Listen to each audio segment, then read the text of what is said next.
And then I also had Sounds like he should be in that dark web movie. Didn't they put girls in oil cans and shit in there, and these kids on the computer discovers them? Your brother is sounding more disturbing by the day. Discover him. If you would tell him, it would just be, it was just being, I'm just being a puss, man. It's supposed to be funny. So, but I'm looking at G.I. Joe. Girls in oil cans. We used to go to my friend's house every day and watch these G.I. Joe cartoons. I don't know if you did that too. That was one of the best cartoons, I have to say. Nobody really died in it because they're not really shooting to kill, apparently.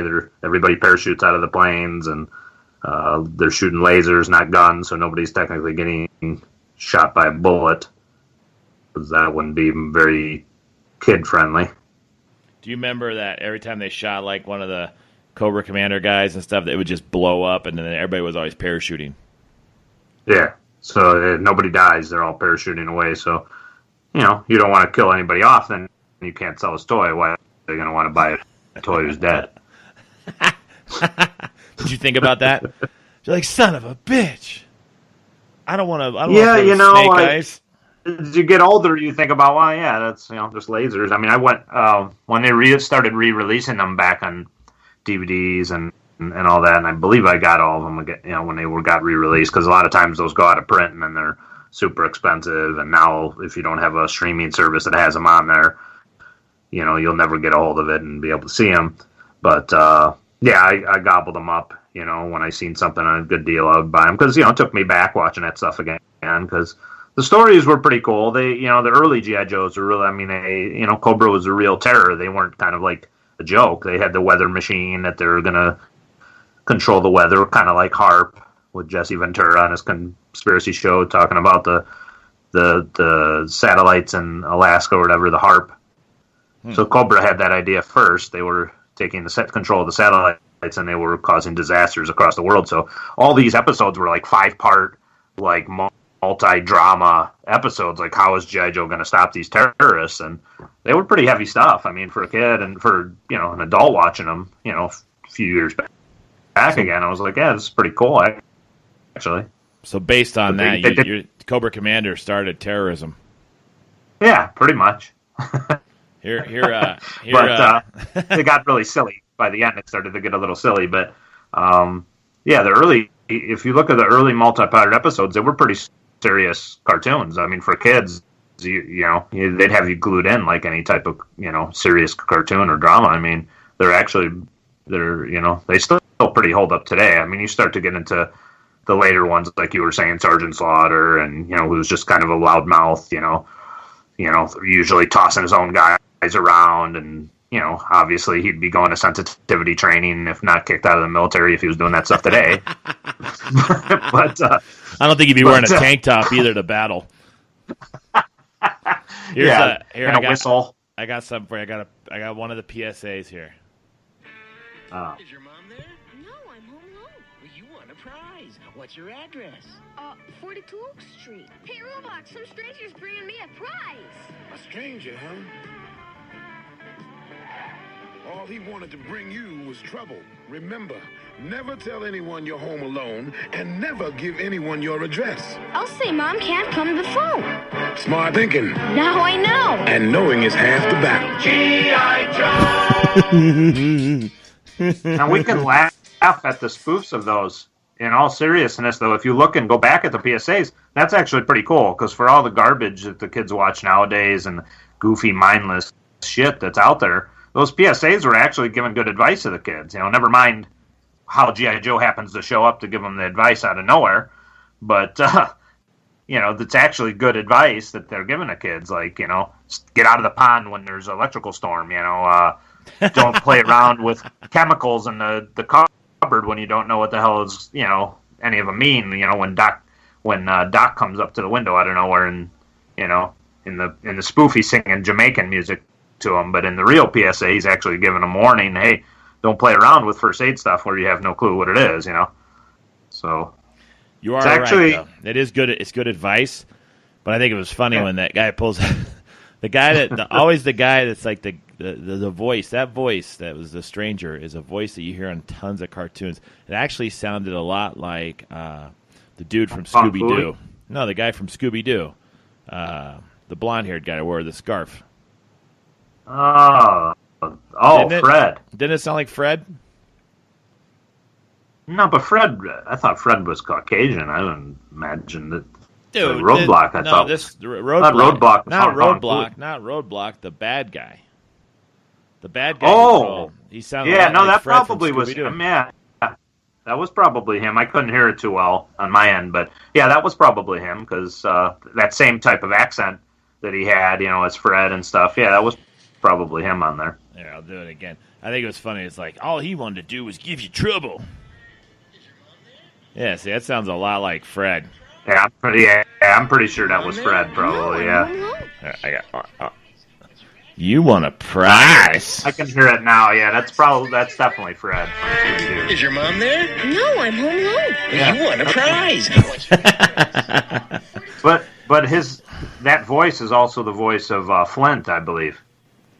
So Maybe. Fred was probably voicing Flint too. So obviously they're using the same voice actors and just having them record the PSAs as heroes or villains. But yeah, if you go back and watch those in there, you'd probably recognize a lot of the voices. Those were classic guys. How awesome was it though to be like a cartoon voice, and then you're like on multiple cartoons.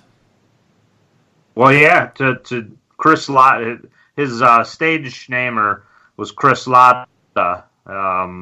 He was the voice of Starscream, Cobra Commander, and he did a lot of those.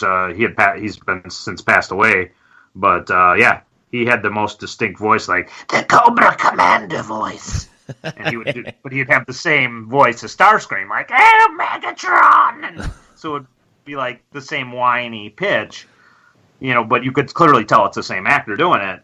But yeah, I mean, he was one of the greatest voice actors out there because he did. Christopher Collins was his real name. He went by Chris Lotta, I believe, on the cartoon credits. But yeah, he passed away in '94. But he was one of the most notable voice actors of our generation. Because yeah, he did a lot of the iconic voices. Sadly, he passed away at the age of 44. Damn. Yeah. He must have had voice problems. Well, I don't know.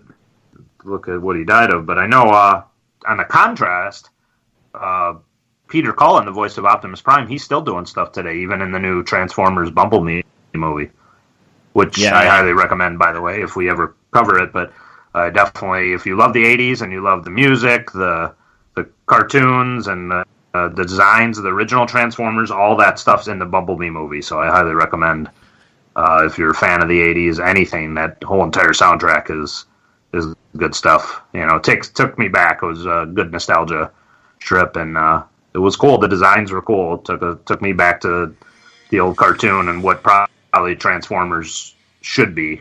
If they were to keep going with the franchise, they should definitely stay with doing the original designs. Well, here's another one. I got to show you this one. This one sounds funny. Mom, know you're cooking? No, no one's home but me. She'll know now. Fire! Call the fire department! Not from in there. Blowtorch! If there's a real fire in your house, your first job is to escape immediately. Fire spreads quickly. Call the fire department from outside the house. From a neighbor's phone! You got it. You're both safe. Your advice really hit home. Now I know. And knowing is half the battle. G.I. Joe! Okay, so something that's funny about that is that when this guy Irish accent? Blowtorch Oh, came the Irish accent. Yeah, he also looks Asian. So he looks Asian, but he has an Irish accent. So he comes in, And he's a redhead, though. And- Isn't he a redhead in that? he got dark hair. See, I thought Blowtorch was the redhead, but So anyways, Blowtorch is in the building, and the place is on fire, and he's giving them this brief hey, you know what? Don't call from in here. Let me give you a 10-minute speech of what you should do while the building's still on fire and we're in it. well, he would have been fine. He has a flame retardant suit. The kids, however, probably he wasn't wearing a not. hood. He wasn't wearing his mask though, so his face would have got burned. Then he would have had to wear a Probably silver helmet would like have been burned Destro. his face. He would have to look Yeah, like that's Destro. He would put on a helmet. But the good thing is the kids would have known had they survived for the following time Yeah, if there was ever a fire. We would have exited, but Blowtorch kept telling us stuff, and we didn't know what to do. And then Jimmy caught on fire. Then he ran through the house. Yeah, he is I'm looking at the little thumbnail of it. Yeah, it looks like he has a brunette in there, but that would have been too over the top Irish stereotype. Apparently, I don't even know if his file card says he's Irish. I don't remember Blowtorch. That must have been later on in the life of G.I. Joe. Yeah, he is. It is pretty accurate with their file cards. His real name was Timothy P. Hanaranahan, so apparently that was Irish, I guess, But they say he comes from Tool House in the UK. Oh, no, that's yeah, so I'd imagine they went with a lot of diverse backgrounds, but they say he was born in Tampa, Florida. Anybody born in Tampa, Florida speak like that? No. They actually probably speak more of the Spanish. Apparently, if you have a file card last name of any type of descent whatsoever, if you had an Italian last name, you'd be speaking with an Italian Mario accent or some shit like that. Don't you think that people born in Florida probably would speak more with a Spanish accent? I would guess. I mean, but his family moved him to Florida but they raised him with the accent of. I mean, I'm not up on my G.I. Joe file cards right now. I'm just assuming that's Irish and not. They weren't trying for a Scottish descent or anything like that. But yeah, he's definitely from his birthplace is Tampa, Florida, according to his file card. But in the cartoon, he must live in a very heavily ethnic neighborhood where they still speak an accent. It's funny is there's a cartoon thing in here where someone said G.I. Joe coined the phrase "knowing's half the battle," and they said, "What is the other half?" And it says 25% red lasers, 25% blue lasers. That's the other half of what you know. Yes, now we know, and knowing's half the battle. G.I. Joe animated intros. I always say at work, getting to work is half the battle, and then I yell out G.I. Joe.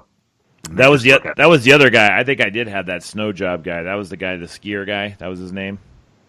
Yeah, he had the big S. He looks like an Eskimo, but he's a redheaded guy with a beard and an Eskimo hood. I had another guy with a dog. I thought we had a dog. Was that him? That's Junkyard. Junkyard and Mutt. Junkyard. That was cool.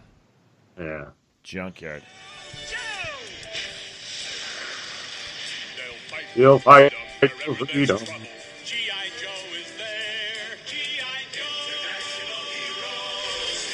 Oh. This is like a newer version because Cobra Commander's. Yeah, you grabbed the wrong version because you became politically correct with that version. It's the international hero. He couldn't be the real American, even though the toys all said back in the day a real American hero.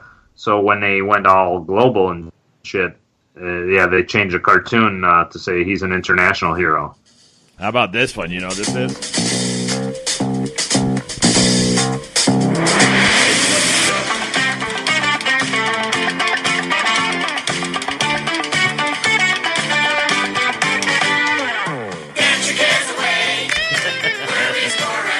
Yeah, that's Banana Split, isn't it? Fraggle Rock. Oh, Fraggle Rock, yeah. I used to love Fraggle Rock. I wanted one of those dozers, those little green dudes. I wanted them to work at my house. Those dudes would just be doing stuff all over the place, just dozering. They're like, we got dozers. No, they didn't fuck around there. They were all business and shit. Yeah, then they'd always come around and be like, hey, and they're like, stop knocking over my shit, motherfuckers. Remember this one? Man-at-Arms and Orko. Together we defend Castle Grayskull from that's the the evil forces of Skeletor.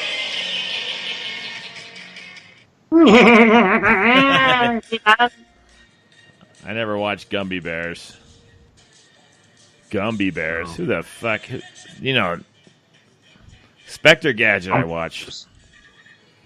I was a Spectre Gadget You told guy. me, I think this was off the air. That's probably why you're not going to see the movie, potentially. But the Transformers you were never into, though, huh?